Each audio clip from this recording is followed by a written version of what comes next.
Le Parlement européen, dans une résolution d'il y a quelques mois, a proposé d'intégrer en quelque sorte, avant d'adopter un droit des robots, de dire en quelque sorte il y a un droit des robots temporaire qui serait les lois d'Asimov. Alors ça a été très critiqué parce qu'en fait, par certains, parce que ces lois d'Asimov, elles s'appliquent plus aux hommes qu'aux robots eux-mêmes. Mais finalement, le droit des robots, c'est pas forcément le droit du robot, c'est le droit de l'objet robot. Donc la question, elle reste ouverte.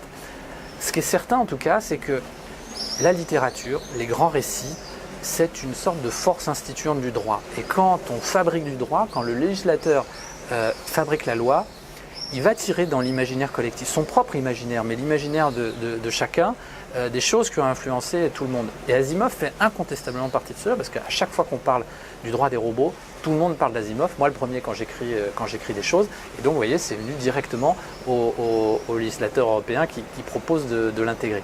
Mais il y a plein d'autres œuvres qu'on pourrait utiliser et mobiliser dans cette fabrique du droit.